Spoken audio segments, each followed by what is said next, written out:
ಎಲ್ಲೋದ್ರೂ ಸಹ ನಾವು ಮೊದಲು ತಿಳ್ಕೊಂಡಿದ್ದ ಹಾಗೇನೆ ಒಬ್ಬ ಸಾಮಾನ್ಯ ವ್ಯಕ್ತಿಯ ರೀತಿ ನಮ್ಮ ಹಾಗೆ ಅಂತ. ಆದರೆ ಅವರು ಎಲ್ಲವನ್ನ ಗೌಣವಾಗಿ ಇಟ್ಕೊಂಡಿದ್ದಾರೆ. ಸಾಕಷ್ಟು ವಿದ್ವಾಂಸಕತೆಯನ್ನು ಹೊಂದಿರ್ತಕ್ಕಂಥವ್ರು ಅವರು. ಎಲ್ಲೂ ಅವರ ಮುಖಭಾವದಲ್ಲಿ, ಅವರ ನಡವಳಿಕೆಯಲ್ಲಿ, ಅವರ ಇದರಲ್ಲಿ ಯಾವುದೂ ಗೊತ್ತಾಗೋದಿಲ್ಲ. ಆದರೆ ಅವರ ಅಂತರಂಗವನ್ನ, ಅವರ ಸಾಹಿತ್ಯದ, ಅವರ ವಿದ್ವಾಂಸಕತೆಯನ್ನ ಒಳಹೊಕ್ಕಾಗ ಮಾತ್ರ ನಮಗೆ ಅರ್ಥ ಆಗುತ್ತೆ. ಅವರೊಬ್ಬ ನಮ್ಮ ಜಾನಪದ ತಜ್ಞರಲ್ಲಿ ಒಬ್ಬರಾಗಿದ್ದಾರೆ. ನಮಗೆ ನೇರವಾಗಿ ಕಾಣೋದಿಲ್ಲ, ಬಟ್ ಆದರೆ ಅವರು ಸಾಕಷ್ಟು ಕನ್ನಡ ಸಾಹಿತ್ಯಕ್ಕೆ ಒಳ್ಳೆಯ ಕೆಲಸಗಳನ್ನ ಮಾಡಿರ್ತಕ್ಕಂಥದ್ದನ್ನ ನಾವು ಹಿನ್ನೆಲೆ ಹುಡುಕಿದಾಗ ನಮಗೆ ಪರಿಚಿತವಾಗುತ್ತೆ. 1975ರಲ್ಲಿ 5-6 ಜೂನ್ ತಿಂಗಳಲ್ಲಿ ಇವರ ಜನ್ಮ ಆಗುತ್ತೆ. ಇವರು ಪುದುವೆಟ್ಟು ಗ್ರಾಮದಲ್ಲಿ, ಅಂದ್ರೆ ದಕ್ಷಿಣ ಕನ್ನಡದಲ್ಲಿ ಪುತ್ತೂರು ತಾಲೂಕಿನಲ್ಲಿ ಬರ್ತಕ್ಕಂಥ ಊರಿನಲ್ಲಿ, ಬೆಳ್ತಂಗಡಿ ತಾಲೂಕಿನ ಪುದುವೆಟ್ಟು ಗ್ರಾಮದಲ್ಲಿ ಜನ್ಮ ತಾಳ್ತಾರೆ. ಇವರು ಸಹಜವಾಗಿ ಪ್ರಾಥಮಿಕ ಪ್ರೌಢ ವಿದ್ಯಾಭ್ಯಾಸಗಳನ್ನು ಮುಗಿಸಿದ ನಂತರ ಇವರು ಸಾಕಷ್ಟು ಅಧ್ಯಯನಶೀಲರಾಗಿ ಮೈಸೂರು ವಿಶ್ವವಿದ್ಯಾನಿಲಯದಿಂದ ಜಾನಪದ ವಿಷಯದಲ್ಲಿ 1999ರಲ್ಲಿ MA ಪದವಿಯನ್ನ ಪಡ್ಕೊಳ್ತಾರೆ. ಕನ್ನಡದ ಜಾನಪದ MA ಪಡೆಯೋದು ಬಹಳ ಅಪರೂಪ, ಯಾಕೆ ಕೆಲಸ ಸಿಗಲ್ಲ ಅಂತ ಸಾಮಾನ್ಯವಾಗಿ ಯಾರು ಹೋಗಲ್ಲ. ಬಟ್ ಆದ್ರೆ ಇವರ ಆಸಕ್ತಿ ಜಾನಪದ ಕ್ಷೇತ್ರದಲ್ಲಿ. ನಮ್ಮ ಜೈನ ಸಾಹಿತ್ಯಕಾರರಲ್ಲಿ ಜಾನಪದವನ್ನ ಅಧ್ಯಯನ ಮಾಡ್ತಕ್ಕಂಥ ಇಬ್ರು ಪ್ರಮುಖರಿದ್ದಾರೆ. ಒಬ್ರು SP ಪದ್ಮಪ್ರಸಾದ್, ಮತ್ತೊಬ್ರು ಅದೇ ಹಾದಿಯಲ್ಲಿರ್ತಕ್ಕಂಥ ಶ್ರೀಯುತ ಡಾಕ್ಟರ್ ಋಷಭ್ ಕುಮಾರ್ ಅವರು. ನಮ್ಗೆ ಕಾಣಲ್ಲ, ನಾವು ಸಹಜವಾಗಿ ನೋಡಿದಾಗ ಕಾಣಲ್ಲ. ಮತ್ತೆ ಅಷ್ಟೇ ಅಲ್ಲ, ಜಾನಪದ ಮೇಲೇನೆ ಸರ್ಕಾರಿ ಪ್ರಥಮ ದರ್ಜೆ ಕಾಲೇಜುಗಳಿಗೆ ಆಯ್ಕೆ ಆಗ್ಬೇಕಾದ್ರೆ NET ಸೆಲೆಕ್ಟ್ ಗಳನ್ನ ಪಾಸ್ ಆಗ್ಬೇಕಾಗುತ್ತೆ. ಇವರು ಅದೇ ವರ್ಷ NET ಅನ್ನು ಸಹ ಪಾಸ್ ಮಾಡಿದ್ದಾರೆ. ಅಷ್ಟೇ ಅಲ್ಲ, ಆಮೇಲೆ ಇದೇ ಜಾನಪದ ವಿಷಯದಲ್ಲಿ PhD ಕೂಡ ಮಾಡಿ PhD ಪದವಿಯನ್ನ 2006ನೇ ಇಸ್ವಿಯಲ್ಲಿ ಪಡ್ಕೊಂಡಿದ್ದಾರೆ. ಆ ನಂತರ ಅವರು ಸುಮ್ಮನೆ ಕೂರದೆ ಡಿಪ್ಲೊಮಾ ಇನ್ ಜೈನಾಲಜಿಯಲ್ಲಿ ಡಿಪ್ಲೊಮಾವನ್ನ 1998ರಲ್ಲಿ ಪಡ್ಕೊಳ್ತಾರೆ. ಆಮೇಲೆ ಡಿಪ್ಲೊಮಾ ಇನ್ ಪ್ರಾಕೃತವನ್ನ 1999ರಲ್ಲಿ ಪಡ್ಕೊಳ್ತಾರೆ. ಪ್ರಾಕೃತ, ಜೈನಾಲಜಿ, ಕನ್ನಡ ಜಾನಪದ ವನ್ನ ಮಾಡಿದ ಮೇಲೆ ಸುಮ್ಮನೆ ಇನ್ನೂ ಅವರ ದಣಿವು ಆರಿಲ್ಲ. ಅದಕ್ಕೋಸ್ಕರ ಅವ್ರು ಏನ್ ಮಾಡ್ತಾರೆ, ಮುಂದೆ diploma in communication of English ನಲ್ಲಿ ಅಧ್ಯಯನ ಮಾಡಿ ಅದನ್ನು ಪಾಸ್ ಮಾಡ್ತಾರೆ. ಅದಾದ್ಮೇಲೆ ಡಿಪ್ಲೊಮಾ ಮಾಡಿದ್ಮೇಲೆ ಪ್ರಾಕೃತ ಸುಮ್ಮನೆ ಹಾಕಿರ್ಬೇಕು ಅಂತ MA ಪ್ರಾಕೃತವನ್ನು ಮಾಡಿದ್ದಾರೆ. ಕರ್ನಾಟಕ ವಿಶ್ವವಿದ್ಯಾನಿಲಯದಿಂದ MA ಪ್ರಾಕೃತ ಪದವಿಯನ್ನ ಪಡ್ಕೊಂಡಿದ್ದಾರೆ. ಇದು ಅವ್ರಿಗೆ ಸಾಕಾಗ್ಲಿಲ್ಲ ಅನ್ಸುತ್ತೆ, ಮತ್ತೆ ಕನ್ನಡ MA ಪದವಿಯನ್ನ ಪಡ್ಕೊಳ್ತಾರೆ. ಕನ್ನಡದಲ್ಲಿ ಜಾನಪದ MA ಪದವಿ ಬೇರೆ, ಕನ್ನಡದ ಭಾಷೆಯ ಮೇಲೆ ಕರ್ನಾಟಕ ರಾಜ್ಯ ಮುಖ್ಯ ವಿಶ್ವವಿದ್ಯಾಲಯದಿಂದ ಕನ್ನಡ MA ಪದವಿಯನ್ನ ಪಡ್ಕೊಳ್ತಾರೆ. ಅಷ್ಟೇ ಅಲ್ಲ, ಅವರು ತಾಂತ್ರಿಕವಾಗಿಯೂ ಪರಿಣಿತರಾಗಬೇಕು ಅನ್ನೋ ಉದ್ದೇಶದಿಂದ ಡೆಸ್ಕ್ಟಾಪ್ ಪಬ್ಲಿಕೇಶನ್ ಅನ್ನ ಅವರು ಕಲ್ತ್ಕೊಳ್ತಾರೆ. ಅದ್ರ ಮುಖೇನ ಪ್ರಕಾಶನ ವ್ಯವಸ್ಥೆನ, ನನ್ನ 2 ಪುಸ್ತಕಗಳನ್ನ ಪಬ್ಲಿಕೇಶನ್ ಮಾಡುವ ಸಂದರ್ಭದಲ್ಲಿ ಅವರ ಸಹಕಾರ ತುಂಬಾ ಇದೆ. ಯಾಕೆ ಅಂತ ಹೇಳಿದ್ರೆ, ನಾನು ಬರೀ ಬರ್ಕೊಟ್ಟಿದ್ದೆ ಅಷ್ಟೇ. ಅವರು ಪೂರ್ಣವಾಗಿ ಅದರ ಜವಾಬ್ದಾರಿಯನ್ನು ಹೊತ್ಕೊಂಡು ಸಂಪೂರ್ಣವಾಗಿ ಒಳ್ಳೆಯ ಗುಣಮಟ್ಟದ ಪುಸ್ತಕಗಳನ್ನು ತರುವಲ್ಲಿ ನನಗಿಂತ ಹೆಚ್ಚಿನ ಕಾರ್ಯ ಅವ್ರ ಪಾಲ್ ಜಾಸ್ತಿ ಇದೆ. ನಾನು ಅದಕ್ಕೆ ಬಹಳಷ್ಟು ನೆನಪಿಸ್ಕೊಳ್ತೇನೆ. ನನ್ನ ಪುಸ್ತಕಕ್ಕೆ ನಾನು ಬರೆದಿದ್ದಕ್ಕಿಂತ ಹೆಚ್ಚಾಗಿ ಅದಕ್ಕೊಂದು ರೂಪ ಕೊಟ್ಟವರು ಡಾಕ್ಟರ್ ಋಷಭ್ ಕುಮಾರ್ ಅವರು. ಅದ್ರ ಜೊತೆಗೆ ಗ್ರಾಮ ಚರಿತ್ರಾ ಕೋಶಕ್ಕೆ ಸಂಬಂಧಪಟ್ಟಂತೆ 16/2/2012ರಿಂದ 13/10/2012ರವರೆಗೆ ಸಂಶೋಧಕ ಸಹಾಯಕರಾಗಿ ಒಂದು ಯೋಜನೆಯನ್ನು ತೆಗೆದುಕೊಂಡು ಗ್ರಾಮ ಚರಿತ್ರೆಯನ್ನ ಸೃಷ್ಟಿ ಮಾಡುವ ಸಂದರ್ಭದಲ್ಲಿ ಅವರು ಸಾಕಷ್ಟು ಕೆಲಸಗಳನ್ನ ಮಾಡಿದ್ದಾರೆ. ಹಾವೇರಿ ಜಿಲ್ಲೆಯ ಜಾನಪದ ಸರ್ವೇಕ್ಷಣಾ ಕಾರ್ಯದಲ್ಲಿಯೂ ಅವರು ದೊಡ್ಡ ಕಾರ್ಯವನ್ನ ಮಾಡಿದ್ದಾರೆ. ಹಾವೇರಿ ಜಿಲ್ಲೆಯಲ್ಲಿ ಜಾನಪದ ರೀತಿಯಲ್ಲಿ ಬಂದಿರತಕ್ಕಂಥ ಗೀತೆಗಳು, ಸಂಸ್ಕಾರಗಳು, ಜಾನಪದ ಕಥೆಗಳು, ಇವುಗಳನ್ನು ಕುರಿತಂತೆ ಸಾಕಷ್ಟು ಅಧ್ಯಯನ ಮಾಡಿ ಹಾವೇರಿ ವಿಶ್ವವಿದ್ಯಾನಿಲಯಕ್ಕೆ ಸಬ್ಮಿಟ್ ಮಾಡಿದ್ದಾರೆ. ಅದಾದ್ಮೇಲೆ ಇವರು ಜಾನಪದ ವಿಭಾಗದಲ್ಲಿ ಅತಿಥಿ ಉಪನ್ಯಾಸಕರಾಗಿ 2 ವಿಶ್ವವಿದ್ಯಾನಿಲಯಗಳಲ್ಲಿ ಕೆಲಸ ಮಾಡಿದ್ದಾರೆ. ಒಂದು ಕುವೆಂಪು ಅನ್ನೋ ಕನ್ನಡ ಅಧ್ಯಯನ ಸಂಸ್ಥೆ ಮೈಸೂರು ವಿಶ್ವವಿದ್ಯಾನಿಲಯದಲ್ಲಿ 2007-8ರಿಂದ 2010-11ರವರೆಗೆ 4 ವರ್ಷಗಳ ಕಾಲ ಸತತವಾಗಿ ಅತಿಥಿ ಉಪನ್ಯಾಸಕರಾಗಿ ಮೈಸೂರು ವಿಶ್ವವಿದ್ಯಾನಿಲಯ ಕುವೆಂಪು ಅಧ್ಯಯನ ಸಂಸ್ಥೆಯಲ್ಲಿ ಜಾನಪದ ವಿಷಯದಲ್ಲಿ ಅತಿಥಿ ಪ್ರವಾಚಕರಾಗಿ ಒಳ್ಳೆಯ ಕೆಲಸವನ್ನ ಮಾಡಿದ್ದಾರೆ. ಆ ನಂತರ ಅವರ ಜಾನಪದದಲ್ಲಿನ ಅವರ ವಿದ್ವತ್ತನ್ನು ಕಂಡು ಹೊಸದಾಗಿ ಪ್ರಾರಂಭವಾದಂತಹ ಜಾನಪದ ವಿಜ್ಞಾನ ಮತ್ತು ಜನಪದ ಸಾಹಿತ್ಯ ವಿಶ್ವವಿದ್ಯಾನಿಲಯದಲ್ಲಿ ಇವರನ್ನ ಸಹಾಯಕ ಪ್ರಾಧ್ಯಾಪಕರಾಗಿ ನೇಮಕಗೊಳ್ತಾರೆ. ಅನಿವಾರ್ಯ. ನಾವು ಅವರ ಕಾರ್ಯಗಳು ಬಹಳಷ್ಟಿದೆ. ಅವರ ಯಶಸ್ಸು ಸಾಹಿತ್ಯಕ್ಕೆ, ಜಾನಪದ ಕ್ಷೇತ್ರಕ್ಕೆ ಕೊಡುಗೆ ಇದೆ. ಎಲ್ಲ ಬುದ್ಧಿವಂತಿಕೆ ಇದ್ರು ಕೆಲವೊಮ್ಮೆ ಸರ್ಕಾರ ಅವರನ್ನು ಉಪಯೋಗಿಸ್ಕೊಳ್ಳಲ್ಲ ಅನ್ನೋದಕ್ಕೆ ಕಾರಣಗಳಿದೆ. ಯಾಕಂದ್ರೆ ನಾವು 35-36 ವರ್ಷದವರೆಗೆ ಸರ್ಕಾರ ಉದ್ಯೋಗವನ್ನ ಪಡೀಲಿಕ್ಕಾಗಲಿಲ್ಲ. ಅಂದ್ರೆ ಅದು ಅದರ ಹಣೆ ಬರಹ ಅಂತೀವಲ್ಲ. ಆದ್ರೆ ಸರ್ಕಾರಿ ಕೆಲಸವೇ ಉದ್ಯೋಗಕ್ಕೆ ಮೂಲ ಅಲ್ಲ ನನ್ನ ಪ್ರಕಾರ. ಜೀವನ ನಡೆಸುವುದಕ್ಕೆ ಒಂದು ಆದಿ ಇದ್ರೆ ಸಾಕು. ಯಾವುದರಲ್ಲಿ ತೃಪ್ತಿ ಕಾಣ್ತೇವೋ ಅದು ನಮ್ಮ ಯಶಸ್ಸನ್ನ ಕೊಡುತ್ತೆ ಅನ್ನೋದಕ್ಕೆ ನಮಗೆ ನಿದರ್ಶನವಾಗಿ ನಿಂತ್ಕೊಂಡಿರ್ತಕ್ಕಂಥದ್ದು ಡಾಕ್ಟರ್ ಋಷಭ್ ಕುಮಾರ್ ಅವರು. ಇವರು ಕನ್ನಡ ಜಾನಪದ ಯಕ್ಷಗಾನ ಅಕಾಡೆಮಿ ಬೆಂಗಳೂರು ಅದರಲ್ಲಿ ಸಂಪಾದಕರ ಸಹಾಯಕರಾಗಿ ಕೆಲಸ ಮಾಡಿದ್ದಾರೆ ಮತ್ತು ವಿಶ್ವಕೋಶ ಪುನರ್ಮುದ್ರಣ ಕಾರ್ಯದಲ್ಲಿ ಮೈಸೂರು ವಿಶ್ವವಿದ್ಯಾಲಯದಲ್ಲಿ ಸಾಕಷ್ಟು ಕೆಲಸಗಳನ್ನು ಮಾಡಿ ವಿಶ್ವಕೋಶ ಹೊರಬರಲಿಕ್ಕೆ ಇವರ ಕಾರ್ಯವೂ ಸಹ ಶ್ರೇಷ್ಠ ಮಟ್ಟದಾಗಿದೆ. ಅಷ್ಟೇ ಅಲ್ಲದೆ ಕನ್ನಡ ಜಾನಪದ ವಿಶ್ವವಿದ್ಯಾಲಯದ ಗೊಟಗೋಡಿ ಹಾವೇರಿ ಜಿಲ್ಲೆಯಲ್ಲಿರ್ತಕ್ಕಂಥದ್ರಲ್ಲಿ ಪರೀಕ್ಷಾ ಮೇಲ್ವಿಚಾರಕರಾಗಿ ಸುಮಾರು ವರ್ಷಗಳ ಕಾಲ ಕೆಲಸವನ್ನ ನಿರ್ವಹಣೆ ಮಾಡಿದ್ದಾರೆ. ನಂತರ ಇವರ ಪಯಣ ಶ್ರವಣ ಬೆಳಗೊಳದ ಕಡೆಗೆ ಬರುತ್ತೆ. 2021ರಿಂದ 2024ರವರೆಗೆ ಜೈನ ಅಧ್ಯಯನ ಸಂಸ್ಥೆಯ ನಿರ್ದೇಶಕರಾಗಿ ಕೆಲಸ ಮಾಡ್ತಾರೆ. ಅಂದ್ರೆ ನಮ್ಮ ಪರಮ ಪೂಜ್ಯ ಕರ್ಮಯೋಗಿ ಚಾರುಕೀರ್ತಿ ಭಟ್ಟಾರಕ ಸ್ವಾಮೀಜಿಯವರು 1999ರಲ್ಲಿ ಒಂದು ಒಳ್ಳೆಯ ಸದುದ್ದೇಶವನ್ನು ಇಟ್ಕೊಂಡು ಹೇಗೆ ಈಗ ಶರಣ ಸಾಹಿತ್ಯ ಪರಿಷತ್ ಇದೆ ಮತ್ತು ಜಾನಪದ ಸಾಹಿತ್ಯ ಪರಿಷತ್ತುಗಳಿವೆ, ಮತ್ತೆ ಕನ್ನಡ ಸಾಹಿತ್ಯ ಪರಿಷತ್ತುಗಳು ಜಿಲ್ಲಾ ಮಟ್ಟದಲ್ಲಿ ಹೇಗಿವೆಯೋ ಹಾಗೆ ಜಿಲ್ಲಾ ಮಟ್ಟದಲ್ಲಿ ಜೈನ ಅಧ್ಯಯನ ಪರಿಷತ್ತು ಅನ್ನುವುದನ್ನ ಸ್ಥಾಪನೆ ಮಾಡಬೇಕು ಅನ್ನುವುದು ಅವರ ದಿವ್ಯ ಕಲ್ಪನೆ ಆಗಿತ್ತು. ಆ ಸಂದರ್ಭದಲ್ಲಿ ಡಿಸ್ಟ್ರಿಕ್ಟ್ ಲೆವೆಲ್ ಅಲ್ಲಿ ಸಾಕಷ್ಟು ಅಧ್ಯಯನ ಪರಿಷತ್ಗಳು ಪ್ರಾರಂಭವಾದವು. ಧಾರವಾಡ, ಮೈಸೂರು, ಬೆಂಗಳೂರು, ಮತ್ತೆ ಶಿವಮೊಗ್ಗ, ಕೊಪ್ಪಳ, ಬಳ್ಳಾರಿ, ಬಿಜಾಪುರ, ಬೆಳಗಾಂಗಳಲ್ಲಿ ದೊಡ್ಡ ಮಟ್ಟದಲ್ಲಿ ಜೈನ ಅಧ್ಯಯನ ಪರಿಷತ್ಗಳು ಪ್ರಾರಂಭವಾದವು. ಆಗ ಅಲ್ಲಿ ಜಿಲ್ಲಾ ಮಟ್ಟದ ಸಮ್ಮೇಳನಗಳು ನಡೀತಾ ಇತ್ತು.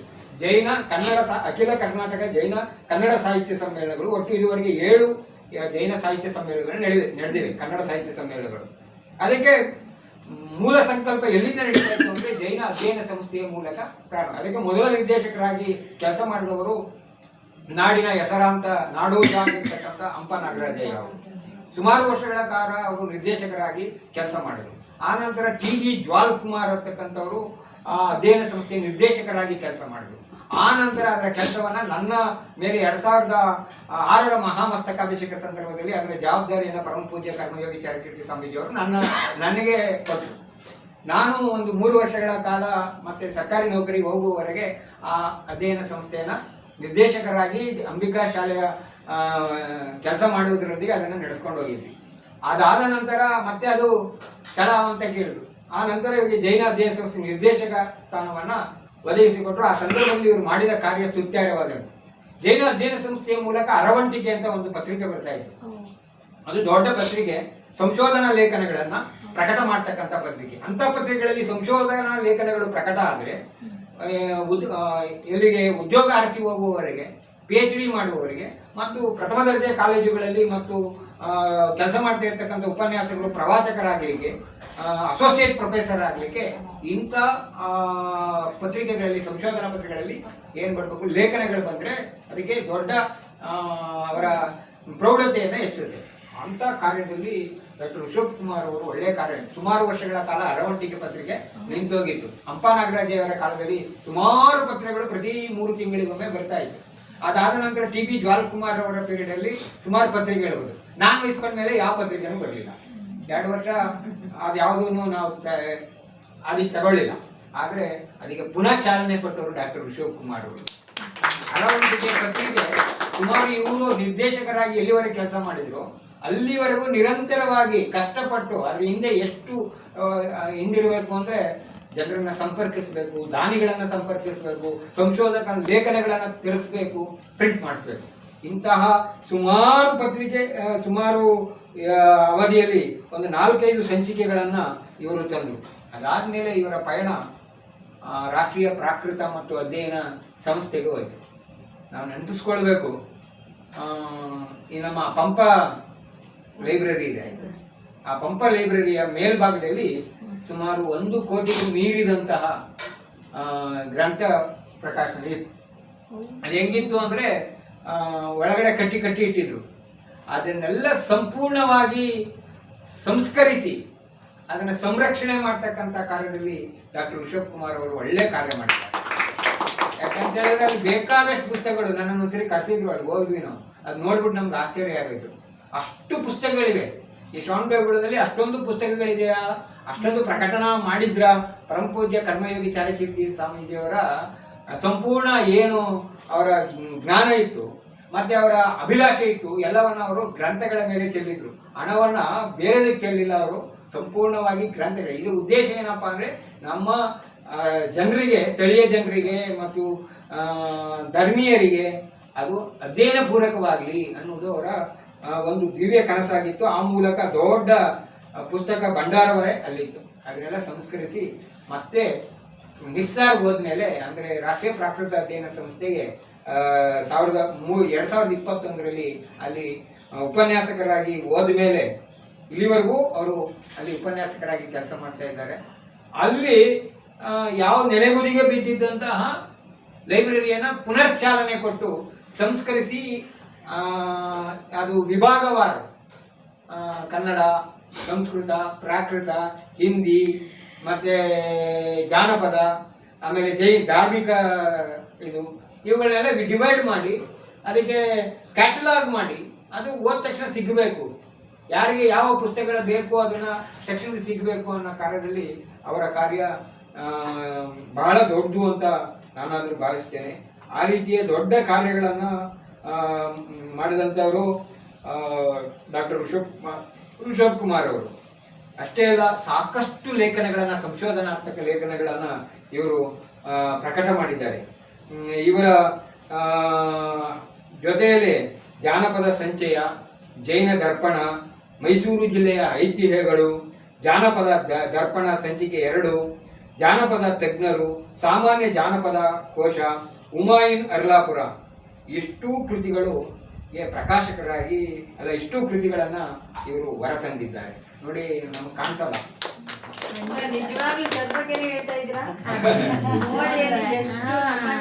ಇಷ್ಟು ಕೃತಿಗಳನ್ನ ತಂದಿದ್ದಾರೆ. ನಾವೇನ್ ಮಾಡ್ತೀವಿ, 2 ಕೃತಿ ತಂದ ತಕ್ಷಣ ನಾವೇನೋ ದೊಡ್ಡವರು,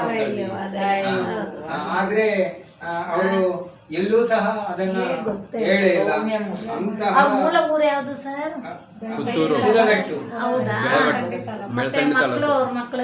ಅವರು ಮಕ್ಕಳು, 2 ಮಕ್ಕಳು. ಒಬ್ಬ ಮೈಸೂರಿನಲ್ಲಿ ಓದ್ತಾ ಇದ್ದಾನೆ, ಇನ್ನೊಬ್ಳು ಮಗಳು ಇಲ್ಲೇ ಅಂಬಿಕಾ ಶಾಲೆಯಲ್ಲಿ ಅಧ್ಯಯನ ನಿರತರಾಗಿದ್ದಾರೆ. ಅವರ ಪತ್ನಿಯೂ ಸಹ ಬೆರಳಚ್ಚು ವಿನ್ಯಾಸದಲ್ಲಿ ಸಾಕಷ್ಟು ಒಳ್ಳೆಯ ಕೆಲಸಗಳನ್ನ ಮಾಡಿದ್ದಾರೆ.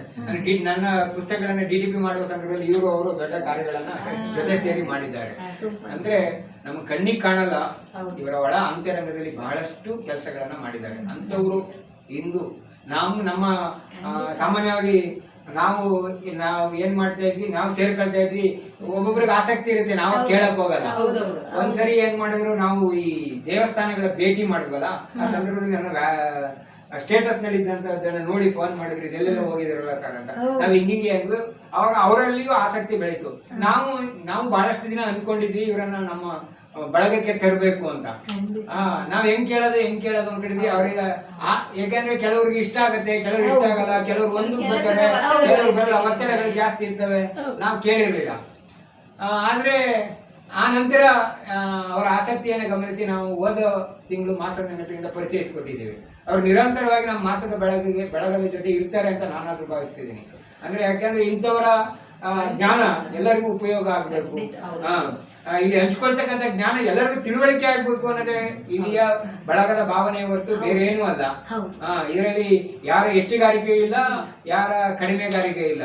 ಇಲ್ಲಿ ಸಣ್ಣ ವಯಸ್ಸಿನಿಂದ ದೊಡ್ಡ ವಯಸ್ಸಿನ ಮಕ್ಕಳವರೆಗೂ ಬರ್ತಕ್ಕಂಥ ಅದು ಇದೆ. ಆ ಕಾರಣದಿಂದಾಗಿ ಇವತ್ತು ನಮ್ಮ ಮನೆಗೆ ಸಾಮಾನ್ಯವಾಗಿ ಬರ್ತಾ ಇದ್ರು, ಇವತ್ತು ಮುಖ್ಯ ಅತಿಥಿಯಾಗಿ ವಿಶೇಷವಾಗಿ ಅವರನ್ನ ಬರಮಾಡ್ಕೊಂಡಿದ್ದೇವೆ.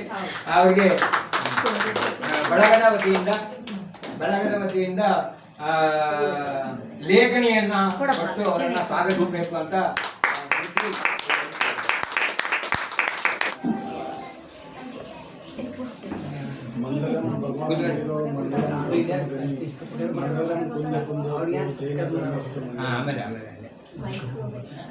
ಸಹೃದಯ ಸಾಹಿತ್ಯ ಬಳಗ ವತಿಯಿಂದ ಇಂದಿನ ಕಾರ್ಯಕ್ರಮಕ್ಕೆ ಆಹ್ವಾನಿಸಿದಂಥ ಪ್ರಶಾಂತ್ ದಂಪತಿಗಳು ಮತ್ತು ಸಹೋದರರಾದಂಥ ವೀರೇಂದ್ರ ಬೇಗೂರ್ ಸರ್ ಅವರು, ಮತ್ತು ಈ ಸಭೆಯಲ್ಲಿ ಆಸೀನರಾಗಿರ್ತಕ್ಕಂಥ ಹಳೆಯ ಬೇರುಗಳು, ಹೊಸ ಚಿಗುರುಗಳು, ಎಲ್ಲರಿಗೂ ಸಹ ನನ್ನ ವಂದನೆಗಳನ್ನು, ನಮನಗಳನ್ನು ಸಲ್ಲಿಸಿ ನನ್ನ ವಿಚಾರಗಳನ್ನು ಪ್ರಸ್ತಾಪ ಮಾಡ್ತೀನಿ. ನನಗೆ ತಿಳುವಳಿಕೆ ಇರ್ತಕ್ಕಂಥ ಜಾನಪದಕ್ಕೆ ಸಂಬಂಧಪಟ್ಟಂಥ ವಿಚಾರಗಳನ್ನು ಇಲ್ಲಿ ಪ್ರಸ್ತಾಪ ಮಾಡ್ತೀನಿ. ಕನ್ನಡದ ನಾಡಿನಲ್ಲಿ ಜಾನಪದ ಅಂತ ಈಗೇನು ನಾವೇನು ಜಾನಪದ ಹಾಡು ಈ TV ಇಲ್ಲೆಲ್ಲ ನೋಡ್ತಾ ಇದ್ದೀವಿ.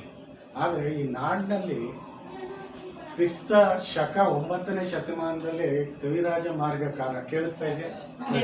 ಕವಿರಾಜ ಮಾರ್ಗಕಾರ ಕುರಿತೋದಯಂ ಕಾವ್ಯ ಪ್ರಯೋಗ ಪರಿಣತ ಮತಿಗಳು ಅಂತ ಒಂದು ಮಾತನ್ನು ಹೇಳ್ತಾನೆ. ಅವ್ರ ತಾಯಿ ನೋಡಿದ್ನೋ, ಅವರ ಅಕ್ಕಪಕ್ಕದಲ್ಲಿ ನೋಡಿದ್ನೋ, ಕುಳಿತು ಓದಿದ್ರು ಸಹ ಕಾವ್ಯವನ್ನ ಪ್ರಯೋಗ ಮಾಡ್ತಕ್ಕಂಥ ಜನರಿದ್ದಾರೆ ಅಂತ ಹೇಳಿದ್ದ.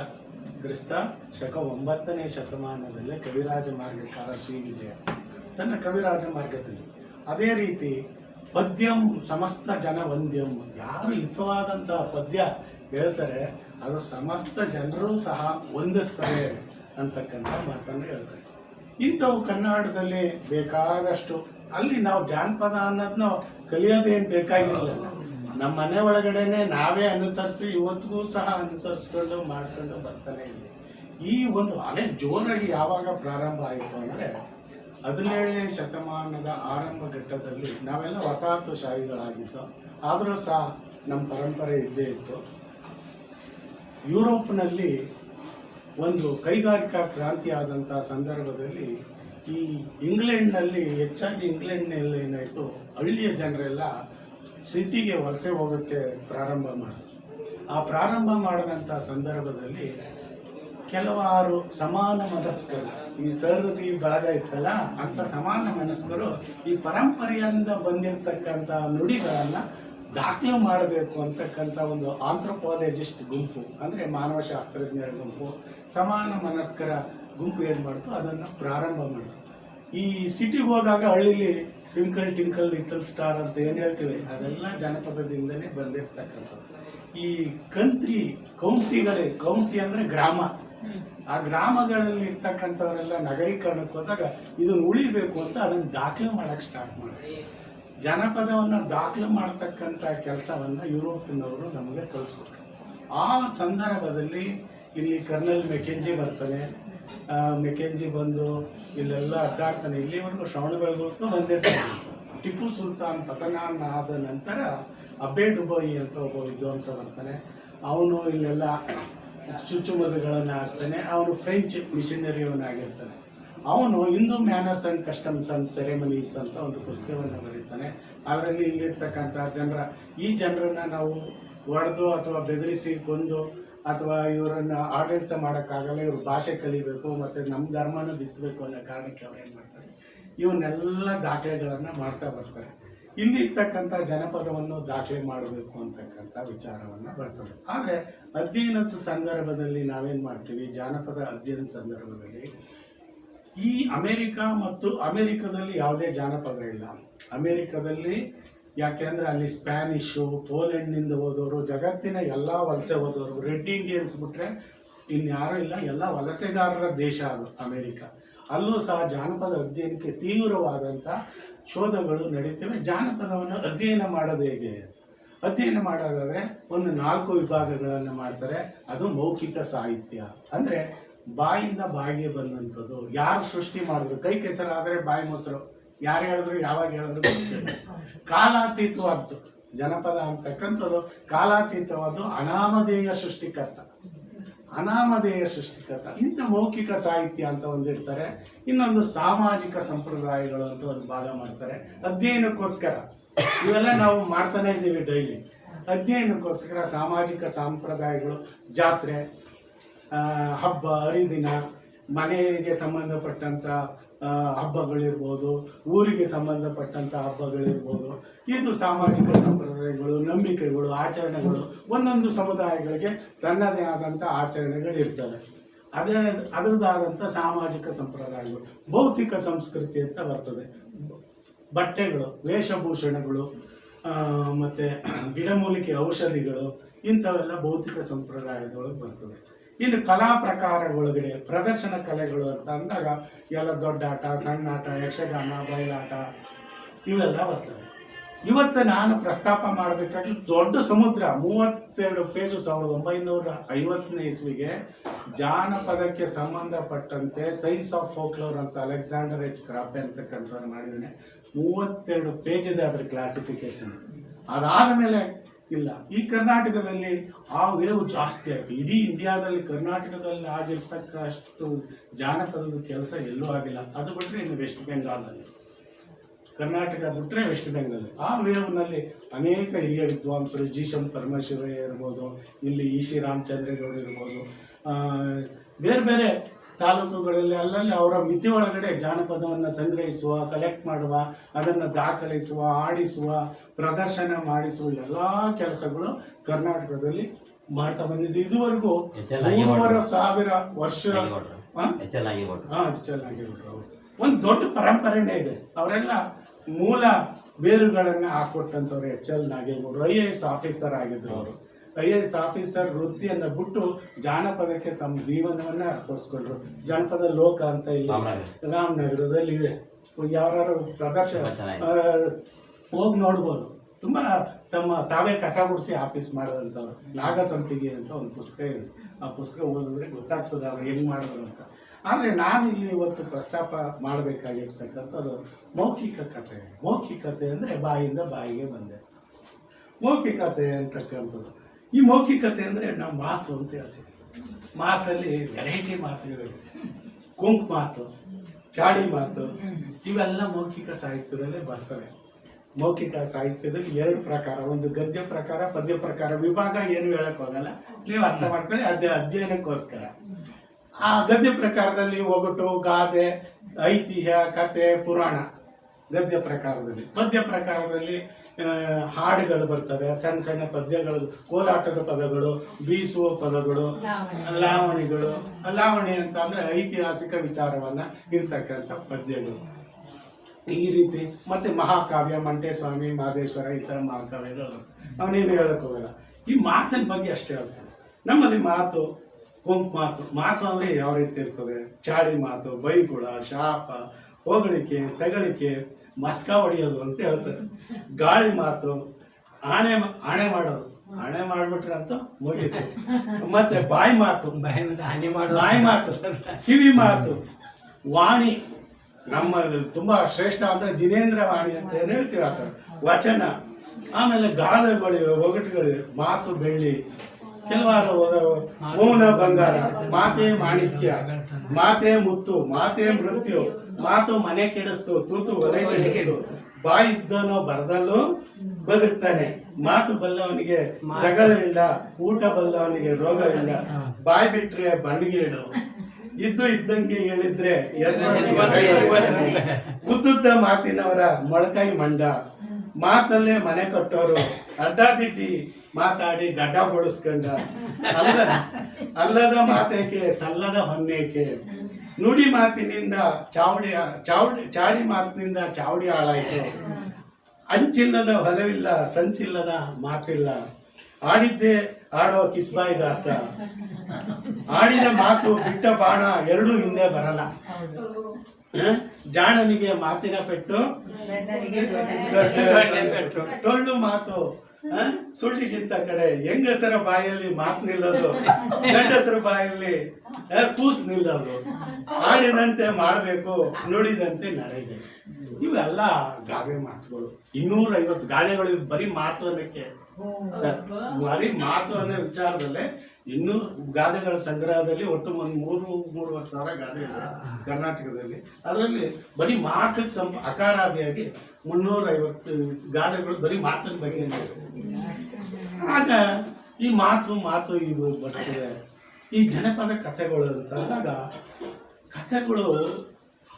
ಕಥೆಗಳೇನು, ಐತಿಹ್ಯಗಳೇನು, ಪುರಾಣಗಳೇನು ಅಂತ ಸಣ್ಣದಾಗಿರೋದು. ಕಥೆಗಳು ಅಂದರೆ ಯಾವಾಗ ಬೇಕಾದರೂ ಹೇಳ್ಬೋದು, ಅದು ಮನೋರಂಜನಾತ್ಮಕವಾಗಿತ್ತು. ಐತಿಹ್ಯಗಳು ಇತಿಹಾಸಕ್ಕೆ ಸಂಬಂಧಪಟ್ಟದ್ದು, ಆದರೆ ಯಾವುದೇ ದಾಖಲೆಗಳಿರಲ್ಲ. ಕನಕನ ಕಿಂಡಿ ಅದಕ್ಕೆ ಸಂಬಂಧಪಟ್ಟದ್ದು, ಒನಕೆ ಓಬವ್ವನಿಗೆ ಸಂಬಂಧಪಟ್ಟದ್ದು, ಮಾಲಂಗಿ ಮಡುವಾಗಿ, ಕಲಕಾಡು ಮರಳಾಗಿ, ಮೈಸೂರು ಮಹಾರಾಜರ ಮಕ್ಕಳಾಗಲಿ ಅಂತ ಈ ರೀತಿಯ ಅನೇಕ ಕಥೆಗಳಿಗೆ ಇತಿಹಾಸಕ್ಕೆ ಸಂಬಂಧಪಟ್ಟಂಥದ್ದು. ಸುಖ ಅಂತ ಬಂದ್ರೆ ಪೂರ್ಣಯ್ಯನ ಥರ ಬರಬೇಕು ಅಂತಾನೆ ಹೇಳ್ತಾರೆ. ಯಾಕೆಂದ್ರೆ ಸುಖ ಅವನು ಪೂರ್ಣಯ್ಯ ಹೈದರಾಲಿ ಕಾಲದಲ್ಲಿ ಇದ್ದ, ಟಿಪ್ಪು ಸುಲ್ತಾನ್ ಕಾಲದಲ್ಲಿ ಇದ್ದ, ಆಮೇಲೆ ಬ್ರಿಟಿಷರು ಜೊತೆಗಿತ್ತು. ಅವನಿಗೆ ಯಳಂದೂರು ತಾಲೂಕನ್ನೇ ಮುಂಬಡಿಯಾಗಿ ಕೊಟ್ಟಿದ್ರು. ಈ ರೀತಿ ಈ ಜನಪದ ಮಾತುಗಳಿದೆಯಲ್ಲ, ನಮ್ಮಲ್ಲೆಲ್ಲ ಮಾತುಗಳಿಂದನೇ, ಎಲ್ಲವೂ ಮಾತಿನಿಂದನೇ. ಆಮೇಲೆ ನಮ್ಮ ಜನಕ್ಕೆ ಸ್ಕಿಲ್ ಹೆಂಗಿರ್ತಿತ್ತು, ಮಾತು ಹಾಡು ಇವೆ. ಯಾವ ಸಂಸ್ಕೃತಿಯಲ್ಲಿ ಲಿಪಿ ಇರಲ್ವೋ ಆ ಸಂಸ್ಕೃತಿಯಲ್ಲೇ ಮಾತೇ ಎಲ್ಲ. ವಚನ ಕೊಟ್ರೆ ಮುಗೀತು, ಆಣೆ ಮಾಡದೆ ಮುಗೀತು. ಅದು ಮಾತಿನಿಂದಲೇ ಅವರ ಎಲ್ಲ ಪದ್ಧತಿಗಳು, ನ್ಯಾಯ ನೀತಿಗಳು ಇವತ್ತಿಗೂ ಸಹ ಅಕ್ಷರ ಇಲ್ಲದೆ ಇರ್ತಕ್ಕಂಥ ಸಂಸ್ಕೃತಿ. ಸೋಲಿಗರು ಇರ್ಬೋದು, ಎರವರು ಇರ್ಬೋದು, ಕಾಡು ಕುರುಬರು ಇರ್ಬೋದು, ಇವರೆಲ್ಲ ಅಕ್ಷರ ಇಲ್ಲದೆ ಇರ್ತಕ್ಕಂಥ ಸಂಸ್ಕೃತಿ. ಅವರೆಲ್ಲವೂ ಮಾತಿನಿಂದಲೇ ಬದುಕನ್ನು ಸಾಗಿಸ್ತಕ್ಕಂಥದ್ದು. ಜಗತ್ತಿನೆಲ್ಲ ಎಲ್ಲೆಲ್ಲಿ ಅಕ್ಷರ ಇಲ್ಲೋ, ಅಕ್ಷರ ಇಲ್ಲದೆ ಇರ್ತಕ್ಕಂಥ ಸಂಸ್ಕೃತಿ ಏನಿದೆ ಅಲ್ಲೆಲ್ಲ ಕಡೆನೂ ಮಾತೇ ಮುಖ್ಯವಾಗಿ ನಡೀತಕ್ಕಂಥದ್ದು. ಈ ಮಾತಿನಲ್ಲಿ ಅಂತಕ್ಕಂಥದ್ದು ಈ ಜನಪದ ಕಥೆಗಳಾಯಿತು, ಐತಿಹ್ಯಗಳು ಅಂತಕ್ಕಂಥ ವಿಚಾರಗಳನ್ನು ಹೇಳಿ ಇತಿಹಾಸಕ್ಕೆ ಹತ್ತಿರವಾಗಿರ್ತಕ್ಕಂಥ ಕಥೆಗಳು. ಅದು ಪೌರಾಣಿಕವಾಗಿರ್ಬೋದು, ಐತಿಹಾಸಿಕವಾಗಿರ್ಬೋದು, ಇಂಥ ವಿಚಾರಗಳು ಬರ್ತದೆ. ಇನ್ನು ಪುರಾಣಗಳಿದೆಯಲ್ಲ, ಈ ಪುರಾಣಗಳು ಧಾರ್ಮಿಕವಾಗಿರ್ತಕ್ಕಂಥದ್ದು. ಅದನ್ನು ಕ್ವಶನ್ ಮಾಡಂಗಿಲ್ಲ. ಮಿತ್ ಕೆನಾಟ್ ಬಿ ಕ್ವಶನ್ಡ್. ರಾವಣಂಗೆ 10 ತಲೆ ಯಾಕಿತ್ತು ಅಂತ ರಾಮ ಜೈನ ರಾಮಾಯಣದಲ್ಲಿ ರಾವಣಕ್ಕೊಂದು ರಾವಣನ್ ಸಾಯಿಸಲ್ಲ. ಆ ವಿಚಾರದಲ್ಲಿ ನೀವು ಹೊರಗಡೆ ಹೇಳ್ಬಿಟ್ರೆ ದೊಂಬಿ ಆಗ್ಬಿಡ್ತಾವೆ. 300 ರೀತಿಯ ರಾಮಾಯಣಗಳಿವೆ ಭಾರತದಲ್ಲಿ 300 ರೀತಿಯ ರಾಮಾಯಣಗಳಿವೆ. ಅದರಲ್ಲಿ ಚಿತ್ರಪಟ ರಾಮಾಯಣ ಅಂತ ಒಂದಿದೆ, ದೊಡ್ಡಾಟದ ರಾಮಾಯಣ ಎಲ್ಲ ಮುಗಿದ ಮೇಲೆ ಸೀತೆ ಗರ್ಭಿಣಿ ಆದಂತಹ ಸಂದರ್ಭದಲ್ಲಿ ಶೂರ್ಪನಖಿ ಕೊರವಂಜಿ ವೇಷದಲ್ಲಿ ಬರ್ತಾಳೆ. ಕೊರವಂಜಿ ವೇಷದಲ್ಲಿ ಬಂದು ಮಲಗಿರ್ತಕ್ಕಂಥ ಗರ್ಭಿಣಿಯ ಮೇಲೆ 3D ಚಿತ್ರ ಬರೆದ್ಬಿಡ್ತಾಳೆ ಕೈ ಮೇಲೆ. ಹಿಂಗ್ ತಿರ್ಗಿಸಿದ್ರೆ ಸಾಕು ರಾವಣನ್ ತಲೆ ಕಾಣಬೇಕು, ಹಿಂಗ್ ತಿರ್ಗಿಸಿದ್ರೆ ರಾಮನ್ ತಲೆ ಕಾಣಬೇಕು. ಆಗ ಹೊಟ್ಟೋಗ್ಬಿಡ್ತಾಳೆ ಅವಳು. ಹೊಟ್ಟೋದಂತ ಸಂದರ್ಭದಲ್ಲಿ ನಾಮ ಬಂದ್ ನೋಡ್ತಾನೆ, ಓ ನೀನು ಈಗಲೂ ಇವನ್ನ ಜ್ಞಾಪಕ ಇಟ್ಕೊಂಡಿದ್ಯಾ ಅಂತ ಹೇಳಿ ಈ ರೀತಿಯ ಈ ಪೌರಾಣಿಕ ಇಂಥ ನಾಟಕಗಳಾದರೆ ರಾಮನ ಭಕ್ತರಿಗೆ ಕಷ್ಟ ಆಗ್ಬಿಡ್ತದೆ. ಕೆಲವಾರು ರಾಮನನ್ನ ಕ್ವಶನ್ ಮಾಡ್ತಕ್ಕಂಥ ಪರಿಸ್ಥಿತಿಗಳು ಕೆಲವಾರು ರಾಮಾಯಣಗಳಲ್ಲಿ, ಹಾಡುಗಳಲ್ಲಿ, ಪ್ರದರ್ಶನಗಳಲ್ಲಿ, ಬಯಲಾಟಗಳಲ್ಲಿ, ಯಕ್ಷಗಾನಗಳಲ್ಲಿ ಇರ್ತಕ್ಕಂಥದ್ದು ನಾವು ಕಾಣ್ಬೋದು. ಅದೇ ರೀತಿ ಇವು 3 ಭಾಗ. ಅದನ್ನು ಹೇಳಕ್ ಹೋಗಲ್ಲ. ಜನಪದ ಕಥೆಗಳಲ್ಲಿ ಮಕ್ಕಳಿಗೆ ಒಂದು ಇಷ್ಟವಾಗ್ತಕ್ಕಂಥ ಜನಪದ ಕಥೆ. ಒಂದು ಗಿಣಿ ಮರಿ ಹೋಗಿ ಆಚಾರ್ಯನ ನನಗೊಂದು ಮಾವನ ಮರ ಬಿಡಿಸ್ಕೊಡು, ಇದು ಸಂಚಿತ ಕಥೆ ಅಂತ ಹೇಳ್ತೀವಿ. ಕಥೆ ಎಲ್ಲಿ ಪ್ರಾರಂಭ ಆಗ್ತದೆ ಅಲ್ಲೇ ಬಂದು ಮುಗೀತದೆ.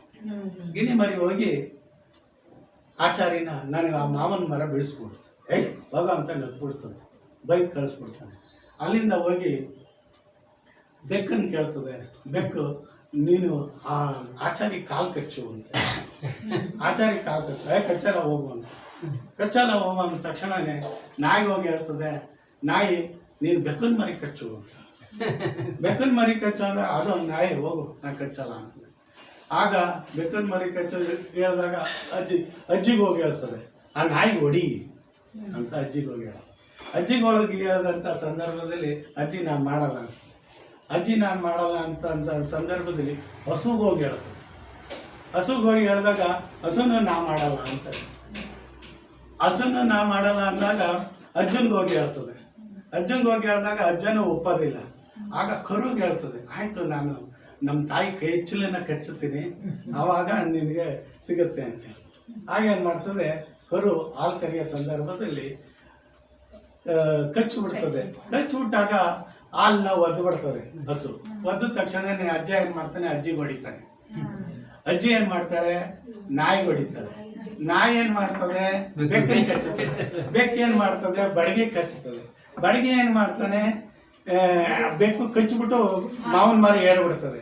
ಬಡಿಗೆ ಮಾವನ ಮರ ಕಟ್ ಮಾಡ್ತದೆ. ಆ ಗಿಣಿ ಆಸೆ ಪೂರೈಸ್ತದೆ. ಉದ್ದೇಶ ಪೂರೈಸ್ತಕ್ಕಂಥ ವಿಚಾರ ಇದು ಸಂಚಿತ. ಇಂಥ ಹಲವಾರು ಕಥೆಗಳು ಕನ್ನಡದಲ್ಲಿ ಕಲೆಕ್ಟ್ ಮಾಡಿದ್ದಾರೆ. ಇಂಥ ಹಲವಾರು ಕಥೆಗಳು ಮಾತು ತಲೆ ಅಂತಕ್ಕಂಥ ಇದು ಸಂಚಿತ ಕಥೆ ನಾವು ಅಧ್ಯಯನ ಮಾಡಬೇಕು. ಆಗ ಇದೇ ರೀತಿ ಮಾತು ಈ ತಲೆ ಇದೆಯಲ್ಲ, ಈ ತಲೆ ಒಳಗಡೆನೆ ಕೆಲವಾರು ಉತ್ತಮ ಅಂಗಗಳಿವೆ. ನೋಡುವ ಕಣ್ಣು, ಮೂಸು ಮೂಗು, ಉಸಿರಾಡುವ ಮೂಗು, ಕಿವಿ ಕೇಳುವ ಕಿವಿ, ಬಾಯಿ. ಮತ್ತೆ ತಲೆ ಇದ್ದವನಿಗೆ ಬುದ್ಧಿವಂತ ಅಂತ ಹೇಳ್ತಾರೆ. ತಲೆ ಇದ್ದವನಿಗೆ ಬುದ್ಧಿವಂತ, ತಲೆ ಉಳ್ಳ. ಇವ್ನು ತಲೆ ಇದೆ ಅಂದ್ರೆ ತಲೆ ಉಳ್ಳವ. ಕೆಲವಾರು ಸಂದರ್ಭದಲ್ಲಿ ಏನಾಗ್ತದೆ ಜಾಸ್ತಿ ದಿಮಾಕ್ ಇರ್ತದೆ, ನನ್ನಷ್ಟು ಬುದ್ಧಿವಂತರಿರಲ್ಲ ಅಂತ. ಅವರು ಕೆಲವಾರು ಸಂದರ್ಭದಲ್ಲಿ ತಮಗೆ ತಾವೇ ಕಲ್ತ್ಕೊಂತ. ಒಬ್ಬ ಒಂದೂರಲ್ಲಿ ಒಬ್ಬ ರಾಜ ಇರ್ತಾನೆ. ಅವನು ಭಾರಿ ಮಾತುಗಾರ. ಎಂಥ ಮಾತುಗಾರ ಅಂದರೆ ಅವನ ಮಾತಿನಲ್ಲಿ ಯಾರಿಗೂ ಸೋಲ್ಸೋಕ್ಕಾಗಲ್ಲ. ಆಗ ಅವನು ಏನು ಮಾಡ್ತಾನೆ ತನ್ನದೇ ಆದಂಥ ಒಂದು ಪ್ಲಾನ್ ಮಾಡ್ತಾನೆ. ನನ್ನ ಮಾತನ್ನು ಯಾರು ಕೇಳಿ ನಾನು ಆಡೋ ಮಾತು ಸುಳ್ಳು ಅಂತ ಹೇಳಿದ್ರೆ ಅವ್ರಿಗೆ ಅರ್ಧ ರಾಜ್ಯ ಬರ್ಕೊಡ್ತೀನಿ ಅಂತ ಹೇಳ್ತಾನೆ. ನಾನು ಆಡೋ ಮಾತನ್ನ ಸುಳ್ಳು ಅಂತ ಹೇಳಿದ್ರೆ ಅರ್ಧ ರಾಜ್ಯ ಕೊಡ್ತೀನಿ ಅಂತ ಡಂಗೂರ ಸಾರಿಸ್ತಾನೆ. ಡಂಗೂರ ಸಾರಿಸ್ತಾನೆ. ಆಗ ಒಬ್ಬ ಶೆಟ್ಟಿ ಓಡಿ ಬರ್ತಾನೆ. ಏನಪ್ಪ ಶೆಟ್ಟಿ ಅಂತಾನೆ. ಏನಿಲ್ಲ, ನಮ್ಮ ತಾತ ಇದ್ರಲ್ಲ ಅವ್ರ ತಾತ, ನಮ್ಮ ಮುತ್ತಾತ ಮೊನ್ನೆ ಸ್ವರ್ಗದಲ್ಲಿದ್ದವರು ಶಿವನ್ ನೋಡೋಕ್ಕೋಸ್ಕರ ಕೈಲಾಸಕ್ಕೆ ಬಂದಿದ್ರು. ಕೈಲಾಸಕ್ಕೆ ಬಂದರು. ಹಂಗೆ ವಾಪಸ್ ಹೋಗೋದ ನಮ್ಮ ಮನೆಗೂ ಬಂದಿದ್ರು ಅಂತ. ಆಗ ರಾಜ ಹೌದಾ, ಅದೇನು ದೊಡ್ಡದಲ್ಲ. ನಮ್ಮ ತಾತ ಇದ್ರಲ್ಲ ಮುತ್ತಾತ, ಅವರು ಸಹ ಶಿವನ್ ನೋಡಕ್ಕೆ ಕೈಲಾಸಕ್ಕೆ ಹೋಗಿದ್ರು. ಅವರು ಸಹ ನಮ್ಮ ಮನೆಗೆ ಬಂದಿದ್ರು. ಆಗ ನಿಮ್ಮ ತಾತನ ಮುತ್ತಾತನ ಭೇಟಿ ಆದ್ರು. ಆದ್ರೆ ನಿಮ್ಮ ಮುತ್ತಾತ ಇಲ್ಲಿಂದ ವಾಪಸ್ ಹೋಗಕ್ ಆಗಲ್ಲ ಅಂತ ಅಂದ್ರು. ಆದ್ರೆ ಹಿಂಗೆಲ್ಲ ಹೋಗ್ತಾ ಇದ್ರೆ ನಾವು ನರಕದ ಪಾಲಾಯ್ತೀವಿ, ಬಾ ಅಂತ ಬೆದರಿಕೆ ಹಾಕಿ ಒತ್ತಾಯ ಮಾಡ್ಕಾಕ ಹೋದ್ರು. ಅವನಿಗೇನು ಮಾತಾಡಕ್ಕಾಗಲ್ಲ ಶೆಟ್ಟಿಗೆ, ಸುಳ್ಳು ಅಂತ. ಆಗ ಅವನೇನ್ ಮಾಡ್ತಾನೆ ಸೀದಾ ವಾಪಸ್ ಹೊರ್ಟಾಗ್ತಾನೆ. ಆಗ ಒಬ್ಬ ದರ್ಜಿ ಬರ್ತಾನೆ. ದರ್ಜಿ ಅಂದ್ರೆ ಟೈಲರ್ ಓಡಿ ಬರ್ತಾನೆ. ಸುಸ್ತಾಗಿ ಬರ್ತಾನೆ. ಆಗ ಹೊರಗಡೆ ಎಲ್ಲ ಸಣ್ಣದಾಗಿ ಮಳೆ ಬರ್ತಾ ಇರ್ತದೆ, ಹನಿ ಇರ್ತದೆ. ರಾಜ ಏನು ಬಂದು ಹೇಳ್ತಾನೆ, ಏನಿಲ್ಲ ಸ್ವಾಮಿ, ನನ್ನ ಹೆಸರು ತ್ಯಾಪೇರಾಮ ಅಂತ, ನಾನು ಹಿಂಗೆ ಬಂದಿದ್ದೀನಿ. ಬರ್ತಾ ಇದ್ನಲ್ಲ ನಿಮ್ಮದು ಎಲ್ಲ ವಿಚಾರಗಳನ್ನ ಡಂಗೂರ ಸಾರಿಸಿದ್ ಕೇಳಿದ್ದೆ. ನಾನು ಬರ್ತಾ ಇದ್ದೆ, ಕಸುಬುದಾರ ನಾನು. ಅಲ್ಲಿ ಜೋರಾಗಿ ಮಳೆ ಹೋಯ್ತಿತ್ತು, ಆಕಾಶ ಹರಿದೋಗಿತ್ತು. ಅದನ್ನು ಹೊಲ್ಬಿಟ್ಟು ಬರೋ ಅಷ್ಟೊತ್ತಿಗೆ ಇಷ್ಟಾಯ್ತು ಅಂತ. ಆಕಾಶ ಹರಿದೋಗಿತ್ತ, ಎಂತ ಕಸುಬ್ದಾರನೋ ದಡ್ಡ. ಮುಂಡಾ ಮೋಚಾಗ ನೀನು, ನೀನೇನು ಕಸುಬ್ದಾರ ನೀನು, ನಿನ್ನ ಕೈಲಿ ಆಗೋದಿಲ್ಲ. ನೋಡು ಹನಿ ಹೊಡಿತ, ನೀನು ಬಂದಿದ್ದೆ ಹಿಂಗೆ ಹನಿ ಉರಿತಿತ್ತ, ಸೋರ್ತಾ ಇತ್ತಲ್ಲ, ಹೋಗು ನಿಂಗೆ ಕೆಲಸ ಬರ್ತದ ಅಂತ ಬೈತಾರೆ. ಹೋಗಿ ನಿಂಗೆ ಕೆಲಸ ಬರ್ತದ, ಕಸುಬ್ದಾರನ ನೀನು ಅಂತ ಬೈದು ಕಳಿಸ್ಬಿಡ್ತಾರೆ. ಎಲ್ಲಿ ರಾಜನ ಕ್ರೂರ ದೃಷ್ಟಿಗೆ ಪಾತ್ರನಾಗ್ತಾನೆ ಅಂತ ಅವನು ಹೋಗ್ತಾನೆ. ಇನ್ನೊಬ್ಬ ಒಂದು ಸ್ವಲ್ಪ ಆದಮೇಲೆ ಒಬ್ಬ ಗೊಲ್ಲ ಬರ್ತಾನೆ. ಗೊಲ್ಲ ಬಂದು ಏನು ಅಂತಾನೆ, ಸ್ವಾಮಿ ನನ್ನ ಹೆಸರು ಗೋವಿಂದಯ್ಯ, ನಮ್ಮೂರು ಕೆರೆ ಇತ್ತಲ್ಲ, ಆ ಕೆರೆನ ನಮ್ಮಪ್ಪ ಒಂದೇ ಗುಟ್ಟಕ್ಕೆ ಬಿಡ್ಬಿಟ್ಟ, ಒಂದೇ ಗುಟ್ಟಕ್ಕೆ ಕುಡಿದ್ಬಿಟ್ಟ ಅಂತ. ಅದೇನು ದೊಡ್ಡ ಮಹಾ ಬಿಡೋ, ನಮ್ಮಪ್ಪ ಇದ್ನಲ್ಲ ಸಮುದ್ರನ ಒಂದೇ ಗುಟ್ಟಕ್ಕೆ ಇವ್ನಿಗೇನು ಮಾತಾಡಕ್ ಬರಲ್ಲ, ಇವ್ನಿಗೇನು ಉತ್ತರನೇ ಕೊಡಕ್ಕಾಗಲ್ಲ. ವಾಪಸ್ ಹೊಟ್ಟಾಯ್ತಾನೆ.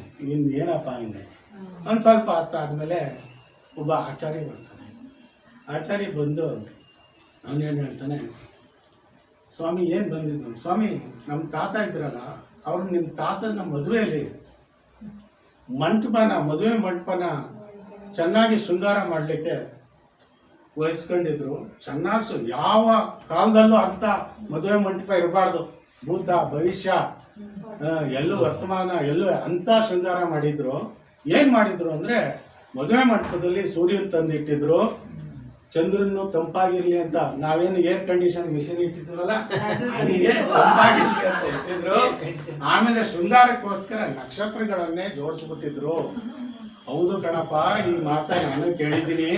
ನಮ್ಮ ತಾತನ ಕಾಲದಲ್ಲಿ ನಮ್ಮ ತಾತ ಏನು ಮಾಡಿದ್ರು, ಮದುವೆ ಎಲ್ಲ ಮುಗಿದ ಮೇಲೆ ಸೂರ್ಯನ ಜಗತ್ತನ್ನು ಉಪಯೋಗಕ್ಕೆ ಬರಲಿ ಅಂತ ಹೇಳಿ ಆಕಾಶಕ್ಕೆ ಇಟ್ರು, ಚಂದ್ರ ತಂಪಾಗಿರ್ಲಿ ಅಂತ ರಾತ್ರಿ ಇಟ್ರು, ನಕ್ಷತ್ರಗಳನ್ನ ಮಿನುಗ್ಲಿ ಅಂತ ಜೋಡಿಸ್ತು. ಅದಕ್ಕೆ ಇವತ್ತೆಲ್ಲ ಜಗತ್ತು ಬೆಳಗ್ತಾ ಇದೆ.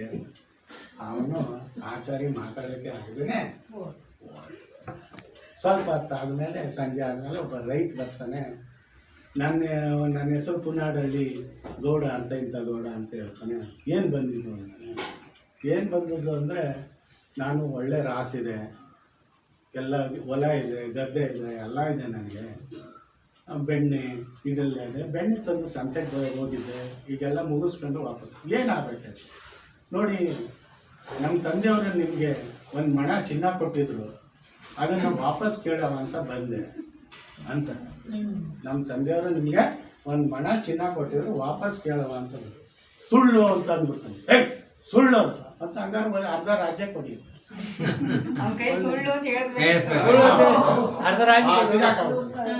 ಸಿಕ್ಕಾಕಬಿಟ್ಟೆ ಅಂತ ಹೇಳಿ ಅರ್ಧ ರಾಜ್ಯ ಕೊಡ್ರೆ, ಆಯ್ತಪ್ಪ ಇವನಿಗೆ ಒಂದು ಮಣ ಚಿನ್ನ ತಂದ್ಕೊಡ್ರು ಅಂದ್ರೆ ತಲೆಗಿಂತ ತಲೆ ಇರ್ತದೆ. ಆಮೇಲೆ ಅದೇ ರೈತ ಕೇಳ್ತಾನೆ, ಬುದ್ಧಿ ನಿಮ್ಮ ಮನೆ ಒಳಗಡೆ ಅರಮನೆ ಒಳಗಡೆ ಏನೇನಿದೆ ಅಂತ ಕೇಳ್ತಾನೆ. ನಮ್ಮ ಅರಮನೆ ಒಳಗಡೆ ಗ್ರಂಥಾಲಯ ಇದೆ, ರತ್ನ ಕಂಬಳಿ ಇದೆ, ಸಿಂಹಾಸನ ಇದೆ, ಭಂಡಾರ ಇದೆ, ಎಲ್ಲವಿದೆ, ರಾಣಿಯರಿದ್ದಾರೆ, ಸಖಿಯರಿದ್ದಾರೆ, ಸೇನಾ ಏನಿದ್ರೇನು ಮನುಷ್ಯನಿಗೆ ತಲೆ ಬೇಕು, ಮಾತಿಗೊಂದು ಬೆಲೆ ಬೇಕು, ಮನೆಗೊಂದು ಒಲೆ ಬೇಕು.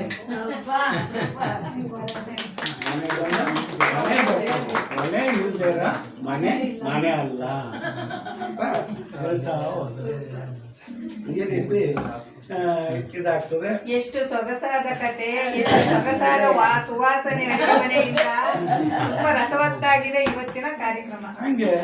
ಹಿಂಗೆ ಕಥೆಗಳು ಬರ್ತಾ ಇವೆ. ಇವೆಲ್ಲ ಜನಪದ ಕಥೆಗಳು, ಎಲ್ಲ ಸಂಕಲನಗಳಿವೆ. ಈಗ ರೀಲ್ಸ್ ಮಾಡೋರ್ಗೆ ಇವೆಲ್ಲ ಗೊತ್ತಿಲ್ಲ. ರೀಲ್ಸ್ ಮಾಡೋರ್ಗೆ ಗೊತ್ತಿಲ್ಲ. ಅವ್ರು ರೀಲ್ಸ್ ಮಾಡೋ ಅವ್ರನ್ನೇ ಲೋಕದಲ್ಲಿ ಇರ್ತಾರೆ. ನಮ್ಮ ಸಾಹಿತ್ಯ ಭಂಡಾರ ನಶಿಸ್ತಾ ಇದೆ. ಇನ್ನು ಒಂದು ಊರಲ್ಲಿ ಧನ್ಯಕುಮಾರ ಅಂತ ಇರ್ತಾನೆ. ಅವನು ದೊಡ್ಡ ಶ್ರೀಮಂತ ವ್ಯಾಪಾರಿ. ಆ ಧನ್ಯಕುಮಾರ ವ್ಯಾಪಾರಿ ಹೊರ ದೇಶಗಳಿಗೆ, ಹೊರ ರಾಜ್ಯಗಳಿಗೆ ವ್ಯಾಪಾರ ಮಾಡ್ತಕ್ಕಂಥವ್ರು. ಅವನ ಹೆಂಡತಿನೂ ಧನ್ಯ ಅಂತ ಅವಳು. ತುಂಬದ ಹೆಣ್ಣು ಮಗಳು, ತುಂಬದ ಸಂಸಾರ, 4 ಜನ ಗಂಡು ಮಕ್ಕಳು. 4 ಜನ ಗಂಡು ಮಕ್ಕಳಿಗೂ ಸಹ ಮದುವೆ ಮಾಡ್ತಾನೆ. 4 ಜನ ಸೊಸೆಯರು ಬರ್ತಾರೆ. ಆದರೆ ಎಷ್ಟೇ ಶ್ರೀಮಂತಿಕೆ ಇದ್ರೇನು ಏನಿದ್ರೇನು ವಿಧಿ ಒಂದ್ಸತಿ ಬಂದು ಅವನ ಹೆಂಡತಿನ ಧನ್ಯ ಸತ್ತೋಗ್ಬಿಡ್ತಾರೆ. ಅವಳು ದಾನ ಧರ್ಮದಲ್ಲೂ ಇರ್ತಾಳೆ, ಹಂಗೆ ಲೆಕ್ಕಾಚಾರದಲ್ಲೂ ಇರ್ತಾಳೆ. ಆದರೂ ಅವನ ಚಿಂತೆ ಇರ್ತದೆ, ಯಾರ ಕೈಗೆ ಅಧಿಕಾರ ಕೊಡೋದು ಅಂತ ತಲೆ ಬಿಸಿ ಆಗ್ತದೆ. ಧನ್ಯ, ನಾನು 4 ಜನ ಸೊಸೆಯರಿದ್ದಾರೆ, ಯಾರ ಕೈಗೆ ಅಧಿಕಾರ ಕೊಡೋದು ಅಂತ ಚಿಂತೆ ಆದಾಗ ಇನ್ನೇನೋ ಇನ್ನೊಂದು ವರ್ಷ 2 ವರ್ಷ ವ್ಯಾಪಾರಕ್ಕೆ ಹೋಗಬೇಕು, ಎಲ್ಲ ಸಿದ್ಧಪಡಿಸಿದ್ದೀವಿ ಅಂತ ಯೋಚನೆ ಮಾಡಿ 4 ಜನ ಸೊಸೆಯರನ್ನ ಕರೆದು 5 ಭತ್ತದ ಕಾಳುಗಳನ್ನು 5 ಭತ್ತದ ಕಾಳುಗಳನ್ನು ಕೊಡ್ತಾರೆ. ಮೊದಲನೇ ಸೊಸೆ ಇಸ್ಕೊತಾಳೆ. ಇಷ್ಟೆಲ್ಲ ಕಣಜ ಶ್ರೀಮಂತರು ನಾವು, ಜುಜುಬಿ 5 ಭತ್ತದ ಕಾಳು ಕೊಡೋಕೆ ನಮ್ಮ ಮಾವ ಕರೆದಿದ್ನ ಅಂದ್ಬಿಟ್ಟು ಅವಳೇನು ಮಾಡ್ಬಿಡ್ತಾಳೆ, ಈಸ್ಕೊಂಡು ತಕೋಗಿ ಅಲ್ಲಿ ಹಸ್ಬಿಡ್ತಾಳೆ. 2ನೇ ಅವಳು ಏನು ಮಾಡ್ತಾಳೆ, ಅದು ಇಸ್ಕೊಂಡು ಇಷ್ಟೆಲ್ಲ ಆಸ್ತಿ ಅಂತಸ್ತು ಇದೆ, ಕೊಳಿತಾ ಇದೆ ಭತ್ತದ ಕಾಳು ನಮ್ಮಲ್ಲಿ ಅಂತ ಹೇಳ್ಬಿಡ್ತಾಳೆ. ಅಲ್ಲೇ ಕೈಯಲ್ಲಿ ಉಗ್ರಲ್ಲಿ ಕಿತ್ತಾಕ್ಬಿಟ್ಟು ನಿಂಗ್ಬಿಡ್ತಾಳೆ. 3ನೇ ಅವಳು ಹೇಳ್ತಾಳೆ, ಇದರಲ್ಲಿ ಏನೋ ಒಂದು ಮರ್ಮ ಇರಬೇಕು, ನಮ್ಮ ಮಾವರು ಕೊಟ್ಟಾರೆ ಅಂತ ಹೇಳಿ ಒಂದು ಬಟ್ಟೆಯಲ್ಲಿ ಇಟ್ಬಿಟ್ಟು ಅಲ್ಲಿ ಕಟ್ಟಿ ಕಪಾಟಲ್ಲಿ ಇಟ್ಬಿಡ್ತಾಳೆ. 4ನೇ ಅವಳು ಏನು ಮಾಡ್ತಾಳೆ, ಅದನ್ನು ತಗೋ ಹೋಗ್ತಾಳೆ. ಧನ್ಯ ಏನು ಮಾಡ್ತಾನೆ, ಈ ಕಡೆ ಯಾರಿಗೆ ಕೊಡಬೇಕು ಅಂತ ಹೇಳ್ಬಿಟ್ಟು ವ್ಯಾಪಾರಕ್ಕೆ ಹೋಗ್ತಾನೆ. 4 ವರ್ಷ ಇದೆ. ಹಿಂದೆ ಎಲ್ಲ ವ್ಯಾಪಾರ ಆನ್ಲೈನ್ ವ್ಯಾಪಾರ ಇರಲಿಲ್ಲ, ಹೋದ್ರೆ ಬರ್ತಾರೆ ಅನ್ನೋದು ಗ್ಯಾರಂಟಿ ಇರಲಿಲ್ಲ. ಈಗ ಸ್ವಿಗ್ಗಿ ಬಂದಂಗೆ ಬರಲ್ಲ ನಮಗೆ ವ್ಯಾಪಾರ. ಆಗ ಹಂಗಿತ್ತು. 5 ವರ್ಷ ಆದಮೇಲೆ ಬರ್ತಾನೆ. ಬಂದಂಥ ಸಂದರ್ಭದಲ್ಲಿ ಅವ್ರಿಗೆಲ್ಲ ಉಡುಗೊರೆಗಳನ್ನು ತಂದಿರ್ತಾನೆ. ತಂದಾಗಕ್ಕೂ ಆ ಸೊಸೆಯರೆಲ್ಲ ಖುಷಿಯಾಗ್ತಾರೆ. ಖುಷಿ ಆದಾಗ ನಮ್ಮ ಮಾವ ಏನೇನು ತಂದ್ಕೊಟ್ರು ಒಳ್ಳೆ ಗುರಿ ಭೋಜನವನ್ನೆಲ್ಲ ಹಾಕ್ತಾರೆ. ಹಾಕಿ ಮಾವನನ್ನು ಸಂತೋಷ ಪಡಿಸ್ತಾರೆ. ಸಂತೋಷ ಪಡೆದ್ಮೇಲೆ ಅಟ್ಟಣಿಗೆ ಹೋಗಿ ಮೇಲೆ ಮಲ್ಕತ್ತಾನೆ. ಆಗ 5 ಭತ್ತದ ಕಾಳನ್ನು ಕೊಟ್ಟದ್ದು ಅವನಿಗೆ ಜ್ಞಾಪಕ ಬರ್ತದೆ. 5 ಭತ್ತದ ಕಾಳನ್ನು ಕೊಟ್ಟದ್ದು ಜ್ಞಾಪಕ ಬರ್ತದೆ. ಮಾರನೇ ದಿವಸ ಸೊಸೆಯರನ್ನು ಕರೀತಾನೆ. ಕರೆದು, ನಾನು ಭತ್ತದ ಕಾಳನ್ನು ಕೊಟ್ಟಿದ್ನಲ್ಲ, ಅದು ಏನು ಮಾಡಿದ್ರಿ ಕೊಡಿ ಅಂತ. ಇವಳು ಏನು ಮಾಡ್ತಾಳೆ, ಹಿರಿ ಸೊಸೆ ಓಡಾಗಿ ಎಸ್ಬಿಟ್ಟಿದ್ಲು. ಓಡಾಗಿ ಏನು ಮಾಡ್ತಾಳೆ, ಯಾವುದೋ ಕಣ್ಜಲ್ಲಿ ಇರ್ತಂದು, ನಾನು ಕೊಟ್ಟಂಗೆ ಇಲ್ವಲ್ಲ ಇದು. ಆಗ ಸತ್ಯ ಹೇಳ್ಬಿಟ್ಟಾರೆ ಎಸ್ಬಿಟ್ಟೆ ಅಂತ ನಕ್ಬಿಡ್ತಾನೆ. 2ನೇ ಸೊಸೆ ಅಂತಾಳೆ, ಅದನ್ನು ತಿಂದ್ಬಿಟ್ಟೆ ಅಂತ ನಕ್ಬಿಡ್ತಾನೆ. 3ನೇ ಸೊಸೆ ಏನು ಮಾಡ್ತಾಳೆ, ಅಲ್ಲಿ ಇಟ್ಟದನ್ನ ತಂದು ತೋರಿಸ್ತಾಳೆ. 4ನೇ ಸೊಸೆ, ಯಾಕಮ್ಮ ಇಲ್ಲೇ ನಿಂತಿದೀಯ ನೀನು ಅಂದರೆ, ನೀವು ಹಾಕೊಟ್ಟಿರೋ ಭತ್ತದ ಕಾಳಿದೆಯಲ್ಲ ಅದನ್ನು ನಾನು ಬಿತ್ತನೆ ಮಾಡಿದೆ. 1 ಸಲ ಬಿತ್ತನೆ ಮಾಡಿದೆ, 2 ಸಲ ಬಿತ್ತನೆ ಮಾಡಿದೆ. ಅದೇ ಭತ್ತದ ಕಾಳು ಬಿತ್ತನೆ ಮಾಡಿ ಮಾಡಿ ಒಂದು 50 ಮೂಟೆ ಆಗ್ಬಿಟ್ಟಿದೆ ಭತ್ತ. ಈ ಬಿತ್ತನೆ ಮಾಡಿದ ಭತ್ತ 50 ಮೂಟೆ ಆಗಿದೆ. ಈ ಭತ್ತವನ್ನು ತರಕ್ಕೆ ಗಾಡಿ ಬೇಕು ಅಂತ. ಆಗ ಅವನು ಆಲೋಚನೆ ಮಾಡ್ತಾನೆ. ಹಾಗಾದರೆ ಮನೆ ಯಜಮಾನಿಕೆಯನ್ನು ಕಿರಿ ಸೊಸೆ ಕೊಟ್ಟು, ಅಡುಗೆ ಮನೆನ ಹಿರಿಸು 2ನೇ ಸೊಸೆ ಕೊಟ್ಟು, 3ನೇ ಅವಳಿಗೆ ಯಾರು ಕಾಪಾಡಿರ್ತಾಳ ಅವಳಿಗೆ ಬೀಗದ ಕೈ ಕೊಟ್ಟು, ಅಂದರೆ ಮ್ಯಾನೇಜ್ಮೆಂಟ್ ಅಂತಕ್ಕಂಥದ್ದು. ಮ್ಯಾನೇಜ್ಮೆಂಟ್ ಚಿಂತನೆಗಳು ನಮ್ಮ ಜನಪದರಲ್ಲಿ ಕಥೆಗಳ ರೂಪದಲ್ಲಿತ್ತು. ಎಜುಕೇಟೆಡ್ ಮಾಡ್ತಿದ್ರು, ಅವು ಶಿಕ್ಷಣವನ್ನು ಕೊಡ್ತಾ ಇದ್ದು ಅಂತಕ್ಕಂಥ. ಈ ರೀತಿ 5 ಭತ್ತದ ಕಾಳು ಅಂತಲೇ ಕಥೆ ಇದೆ. ಆಮೇಲೆ ವಡ್ಡಾರಾಧನೆಯ ಕಥೆಗಳು ಬರುವುದು. ಜೈನ ಧರ್ಮದ ಕುಸಿತ ಇದ್ದಂಥ 9ನೇ ಶತಮಾನದಲ್ಲಿ ಜೈನ ಧರ್ಮ ಕುಸಿತ ಇತ್ತು. ಆಗ 100 ಕಥೆಗಳಿದ್ದದ್ದು 52 ಕಥೆಗಳಿಗೆ, 18 ಕಥೆಗಳಿಗೆ, 19-18 ಕಥೆಗಳಿಗೆ ಬಂದು ಇಳಿತು. ಲಲಿತ ಘಟೆ ಅಂತ ಒಂದು ಕಥೆ ಬರ್ತದೆ. ಲಲಿತ ಅಂದರೆ ಸುಮನೋಹರವಾದಂಥ, ಸುಶ್ರಾವ್ಯವಾದಂಥ, ಒಂದು ವಯಾರವಾದಂಥ, ಸುಂದರವಾದಂಥ, ಲಲಿತವಾದದ್ದು. ಘಟ ಅಂದರೆ 500 ಜನರ ಗುಂಪು. ಆ 500 ಜನರ ಗುಂಪೇನು ರಾಜರ ಮಕ್ಕಳು, ಶ್ರೀಮಂತರ ಮಕ್ಕಳು, ಮಂತ್ರಿ ಮಕ್ಕಳು, ಸೇನಾಧಿಪತಿ ಮಕ್ಕಳು, ಇಂಥ ಮಕ್ಕಳು 500 ಜನರ ಗುಂಪು. ರೂಪ, ಯೌವನ ಮತ್ತು ಧೈರ್ಯ ಇವುಗಳಲ್ಲಿ ಅವರನ್ನು ಮೀರಿಸೋರು ಇರಲಿಲ್ಲ. ಆ 500 ಜನರನ್ನ ಯಾವುದೇ ಅವರು ಸಮಾನ ಮನಸ್ಕರಾಗಿದ್ರು. ಬೇಟೆ ಆಡಬೇಕಾ ಜೊತೆಲಿ ಹೋಯ್ತಿದ್ರು, ಜಲಕ್ರೀಡೆ ಆಡಬೇಕಾ ಜೊತೆಲಿ ಹೋಯ್ತಿದ್ರು, ಉತ್ಸವದಲ್ಲಿ ಪಾಲ್ಗೊಳ್ಬೇಕಾ ಜೊತೆಲಿ ಹೋಯ್ತಿದ್ರು. ಈ ಲಲಿತ ಘಟೆಯ ಗುಂಪು ಏನು ಮಾಡ್ತು, ಇಂಥ ಒಳ್ಳೆ ಗುಂಪಿತ್ತು. ಆದರೆ ಅವ್ರಿಗೆ ಸಮ್ಯಕ್ ದೃಷ್ಟಿ ಇರಲಿಲ್ಲ. ಸಮ್ಯಕ್ ದೃಷ್ಟಿ ಅಂತ ಏನು ಅಂದರೆ ಹೇಳಕ್ಕೆ ಹೋದ್ರೆ ನಮ್ಮ ಗುರುಗಳು ಆಮೇಲೆ ಹೇಳ್ತಾರೆ ಯಾವ್ದಾದ್ರು ಸಮ್ಯಕ್ ದೃಷ್ಟಿ ಅಂದರೆ ಇರಲಿಲ್ಲ. ಇಂಥವ್ರು ಏನು ಮಾಡ್ತಾರೆ, 500 ಜನರ ಗುಂಪು ಬೇಟೆ ಆಡಕ್ಕೆ ಹೋಗ್ತಾರೆ.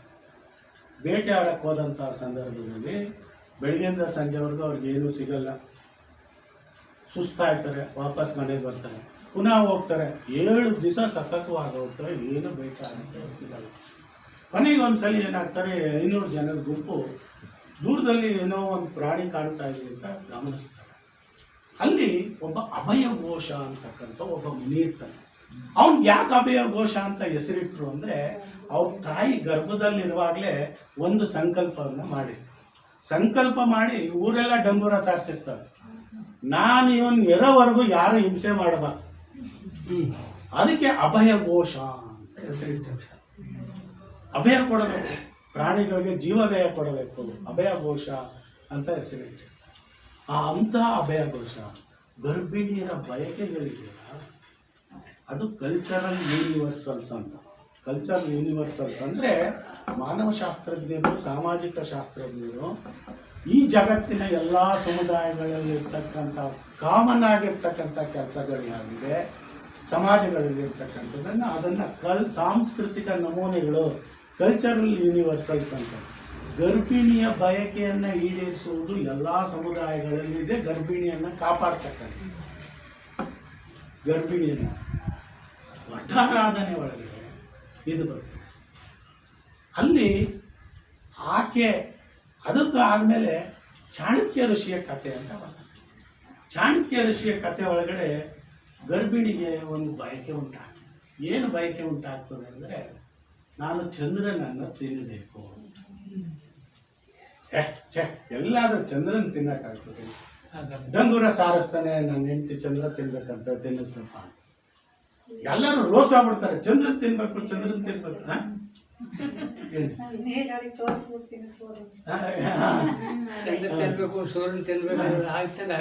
ಎಲ್ಲಾದ್ರೂ ಸಾಧ್ಯ ಮುಂದುವರ್ಸಲ ಚಂದ್ರನ್ ತಿನ್ಬೇಕು, ಚಂದ್ರ ಎಲ್ಲಾದ್ರೂ ಸಾಧ್ಯನ ಚಂದ್ರನ್ ತಿನ್ಬೇಕು. ಇದೆಂತ ವಿಚಿತ್ರವಾದ ಬಯಕೆ ಅಂದ್ರೆ, ಹೆಣ್ಮಕ್ಳು ಅಂತ ಆಸೆ ಪಟ್ರೆ ಇರ್ತದೆ. ಯಾಕೆಂದ್ರೆ ಗರ್ಭಿಣಿಯನ್ನ ಕಾಪಾಡೋದು ಅವರೊಬ್ಬರನ್ನೆಲ್ಲ, ಇಡೀ ಮಾನವ ಕುಲವನ್ನ ಕಾಪಾಡ್ದಂಗೆ ಅದು. ಆಗ ಅವರು ಇರ್ತಾನೆ, ಚಾಣಕ್ಯ ಋಷಿ ಬರ್ತಾನೆ, ಹಾಗಾದ್ರೆ ನನಗೆ ಒಂದು ಭಾಷೆ ಕೊಡು, ನಿನಗೆ ಹುಟ್ಟ ಮಗನ್ನ ನನಗೆ ದತ್ತು ಕೊಡಬೇಕು, ಹಂಗಾದ್ರೆ ಅವಳ ಬಯಕೆಯನ್ನು ನೆರವೇರಿಸಿ ಆಯ್ತು ಅಂತ ಹೇಳೋಂಥ ಸಂದರ್ಭದಲ್ಲಿ ಅವ್ನು ಏನು ಮಾಡ್ತಾನೆ, ಒಂದು ಪೂರ್ಣ ಹುಣ್ಣಿಮೆಯ ದಿನ ಒಂದು ಗಾಜಿನ ದೊಡ್ಡ ಬಟ್ಟಲಿನಲ್ಲಿ, ಪಾರದರ್ಶಕವಾದಂಥ ಬೌಲ್ ಅಂತ ಏನು ಹೇಳ್ತೀವಿ, ಬಟ್ಟಲಿನಲ್ಲಿ ಪರಿಮಳಯುಕ್ತವಾದಂಥ ಒಂದು ಜ್ಯೂಸನ್ನು ತಯಾರು ಮಾಡಿ ಆಗಿನ ಕಾಲದ ಮನೆಗಳೇನು, ಅಂಚನ ಮನೆಗಳು, ಅರಮನೆಗಳಿರಲಿ, ಅಂಚನ ಮನೆಗಳು, ಅರ್ಥದ ಮನೆಗಳು. ಪೂರ್ಣ ಹುಣ್ಣಿಮೆಯ ದಿನ ಅಂಚನ್ನು ತೆಗೆಸಿರ್ತಾನೆ, ಅವಳ ಕಣ್ಣಿಗೆ ಬಟ್ಟೆ ಕಟ್ಟಿಸಿರ್ತಾನೆ. ಇವತ್ತು ನಿನಗೆ ಚಂದ್ರನನ್ನು ಕೂಡಿಸ್ತೀನಿ ಅಂತ ಹೇಳ್ತಾನೆ. ಚಂದ್ರನನ್ನು ಕೂಡಿಸ್ತೀನಿ ಅಂತೇಳಿ, ಯಾವಾಗ ಮಧ್ಯರಾತ್ರಿ ಅಂಚಿನ ಮೇಲೆ ಚಂದ್ರನ ಬಿಂಬ ಬರ್ತದೆ, ಅದರ ಬೆಳಕು ಬರ್ತದೆ, ಅಲ್ಲಿ ಬೌಲಿರ್ತಾನೆ. ಚಂದ್ರನ ಕಾಣ್ತದೆ ಬಿಂಬ ಪೂರ್ಣವಾಗಿ.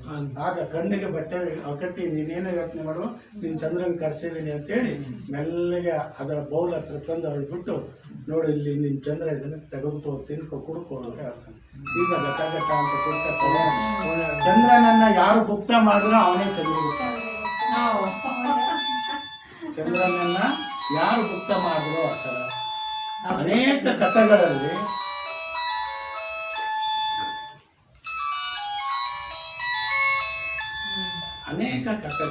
ಇದೇ ರೀತಿ ಒಬ್ಬ ದಂಡಕ ಅಂತ ಇರ್ತಾನೆ. ಯಾಕೆ ದಂಡ ಇರ್ತಾನೆ ಅಂದ್ರೆ, ಎಲ್ಲ ಇವ್ರಿಗೂ ದಂಡನೆ ಕೊಡಬೇಕು ಅಂತ ಅವಳಿಗೆ ಆಸೆ ಇರ್ತದೆ. ಅವಳದು ಅಂತಾರೆ ಗರ್ಭಿಣಿ, ಅದಕ್ಕೆ ದಂಡಕ ಅಂತ.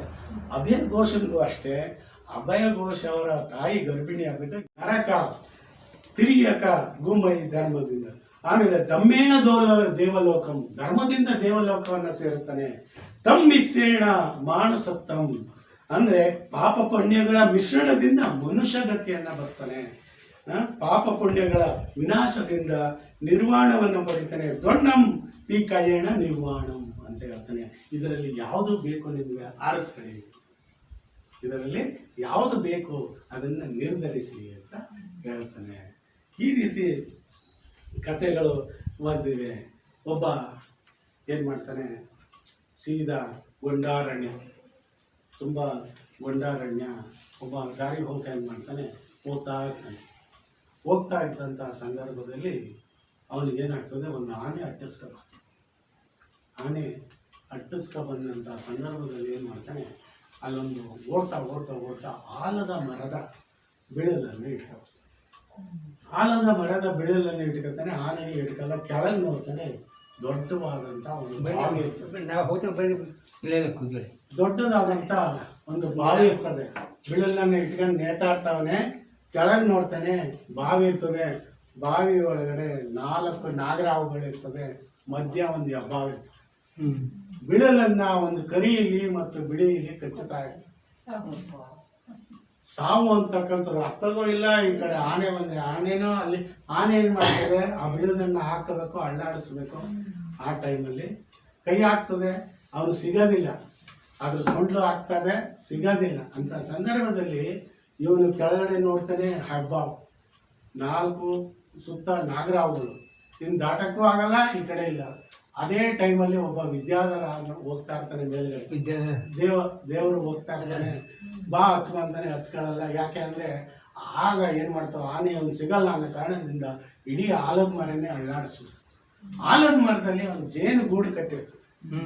ಆ ಜೇನು ಅಳ್ಳಾಡಿಸ್ತದಕ್ಕೆ ಏನಾಗ್ತು, ಜೇನು ತುಪ್ಪ ಬಂದು ಅವ್ನ ನಾಲೆಗೆ ಬಿತ್ತು. ಅದನ್ನ ಆ ನೆವದಲ್ಲಿ ಸವಿತಾನೆ, ಓ ಆ ಜೇನುತುಪ್ಪವನ್ನ ನಾನು ಸವಿಬೇಕು ಅಂತ ಅವನು ಅಲ್ಲಿಗೆ ಹೋಗೋದಿಲ್ಲ. ಇವೆಲ್ಲ ಜೇನು ಹುಳಗಳೆಲ್ಲ ಮುತ್ಕೋತವೆ. ಹೋಗಿದ್ರೆ ಹೋಗ್ಬಿಡ್ಬೋದಿತ್ತು, ಬದುಕ ಚಾವಾಗ್ಬಿಡೋದಿತ್ತು.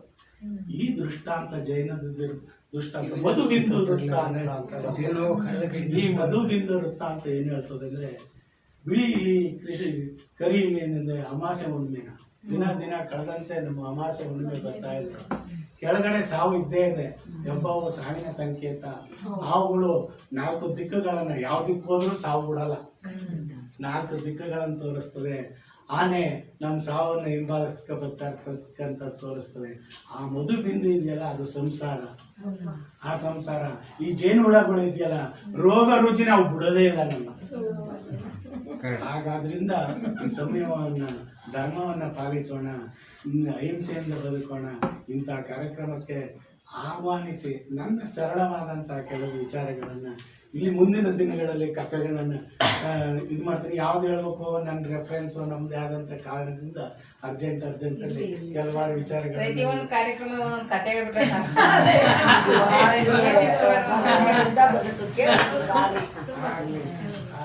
ಹೇಳಕ್ಕೆ ಅವಕಾಶ ಮಾಡಿಕೊಟ್ಟಂತ ವೀರೇಂದ್ರ ಸರ್ ಅವರಿಗೆ, ಸಾರಥಿ ಸಾಹಿತ್ಯ ಬಳಗ, ಶ್ರವಣ ಬೆಳಗೊಳ ಇವರೆಲ್ಲರಿಗೂ ಅನಂತ ನಮನಗಳನ್ನು ಸಲ್ಲಿಸಿ ನಾನು ವಂದನೆಗಳನ್ನು